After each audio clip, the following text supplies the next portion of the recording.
Hey guys, Jung Hoopa here, and today we're gonna talk about the full roster, guys. We finally got the full roster for Jump Force, and it's really fucking exciting. I'm kind of disappointed some of the characters I wanted were in the game, but hopefully for DLC they make it through. But I can kind of understand why they didn't make it to the final cut of the game, and that's only because people were saying Tetsuya was gonna make it from Reborn, and I think reasons he didn't make it because he's not a popular anime. People know about him. I think that's the same reason why My Hero Academia only has one character, same as Black Clover, because they're kind of hit and miss animes. What I mean by that is just they're so good, yes, but they could flop at any moment. For all we know, the next 2 seasons of Black Clover or My Hero Academia could flop, and then then they would have that show. They would get promotion from the game and everything, but it would be pointless at that point. But let's get into the video. I'll talk about that later around the ending. Here's your final roster. Everything you've been wanting, everything you've been dreaming of, for some of us at least. And I can honestly say I'm kind of happy with the roster. I can kind of see why some people are on here and so why some people aren't on here, like I said earlier. And I'm really pleased. I really look at the list and I'm glad because this gives me finally gives me an opportunity to watch Kenshin, Saint Seiya, Yu Yu Hakusho. Because I've always had this thing where I don't watch old-fashioned anime that I mean in early 2000s and late 90s. It doesn't appeal to me. I think I don't know why I was like that. You can judge me if you want to, but I don't know. I think that since I played Saint Seiya so much, I actually want to play as him and watch his anime, and he might actually be on my team. I like his fighting style. Same thing goes with Kenshin. I've actually really fucking love Kenshin. If you guys been watching my live streams when I was playing the live beta. But I can kind of see why some people are mad. For one, everything comes back to marketing. If the character can't make Bandai Namco money, there's no reason to put him in the game. And to go back to my point between Black Clover and My Hero Academia, same thing goes for them too. Like I said, anime could flop at any moment. Manga could be kind of dry. No one's probably reading the manga anymore. Which is I can't really see My Hero Academia flopping. I've always seen Black Clover flopping. Personally, I like both of the animes of Black Clover a little bit more. I think Black Clover really just replaced Fairy Tail for what it was, and I'm glad. But besides the point, I've never heard anyone really say, "Oh, I hate My Hero Academia." I've heard a lot more people say, "I don't really like Black Clover." Never, "I hate Black Clover." Just I don't really like it. Animation's kind of annoying. I think the reason is that a lot of people don't like Black Clover is just because of the way Asta was first introduced, always yelling, never being quiet. He was just every 5 minutes he was yelling.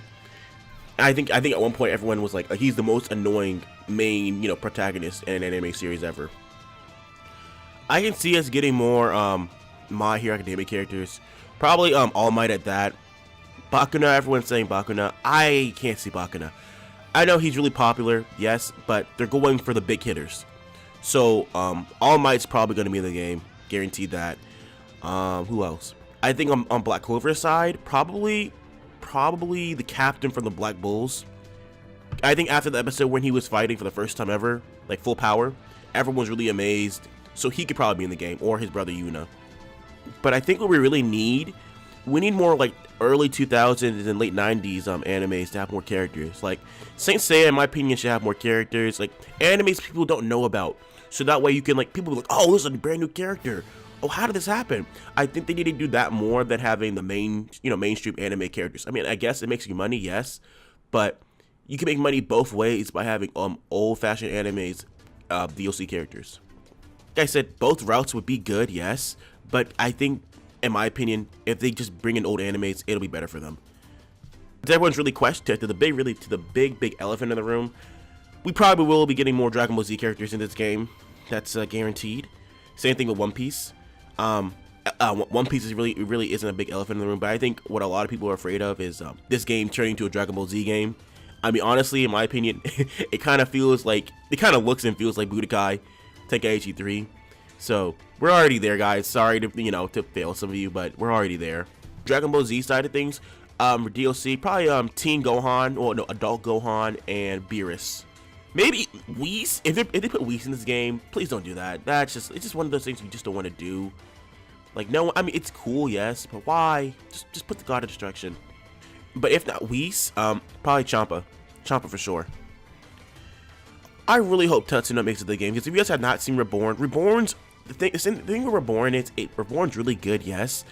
It just is really fucking long, and it takes a while to get into, and describing. I mean, I don't even want to get into it right now, but besides the point, if you guys have played J-Stars, he was fucking amazing in J-Stars. Just so many cool moves you could use.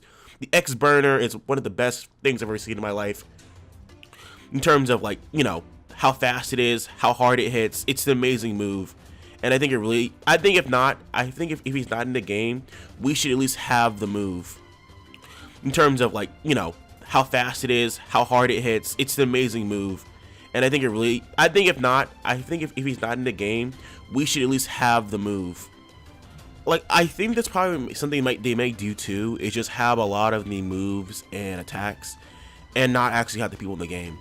Like, yes, it's kind of shitty. Why would you do that? But it don't. I mean, they can't make character models for every single character. But to sum everything up for you guys today, I actually wanted to go over how will casting abilities be done in the game.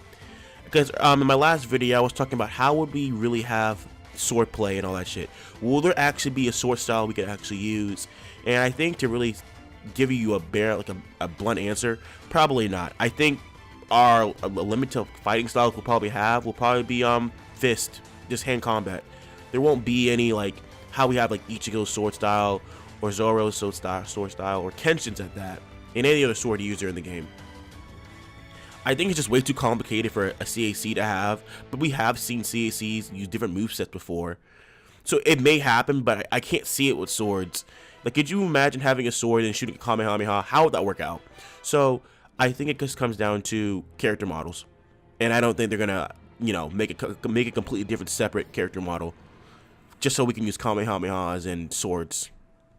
And that kind of gets me really sad, because it's like I really look forward to using Ichigo's fighting style, because he's actually one of my favorite anime characters, and to use his fighting styles for the 1,000-Year Blood War would be really cool. And the same thing goes with the stands. So after watching the Jotaro and Dio trailer for you know, where they fight and everything, I kind of came to the conclusion that, and the same thing with the Yukio trailer too. I kind of came to the conclusion that it'll probably be a cast system that we probably won't have custom stands. Like, we won't be able to customize Star Platinum or the world. And I'm honestly okay with that, but kind of disappointed. I think it would be really cool to be able to customize my own stand and everything. But I can kind of understand why, so I'm not going to trip about it. And I really don't think anyone else really does care. You know, I think I mean, it's like saying, why can't I customize my Kamehameha and make it a different color? Or customize other moves to make it different colors. Something I do hope we have is called custom auras. Custom auras would be really cool. I think everyone having the same basic, you know, light faded blue aura would get pretty old. I think something else I want to really let you guys know before I go and sum the video up. I will be streaming Jump Force for 24 hours straight. I'm gonna make my own personal challenge and fucking do it. No breaks, no nothing. 24 hours. I'm gonna play the game from start to finish with the full storyline and everything like that. But I would also like to know how you guys feel about the confirmed characters for this game, and I want to know some predictions from you guys for the DLC list at that too. So don't be afraid to, you know, leave a like or comment below, because I actually really want to know what you guys really do think. Oh, I almost forgot, and our goal for today for likes is 1 motherfucking like, bitch. You want to hear the new But that's song gonna do it for today, guys. So peace. It's not finished, but yeah.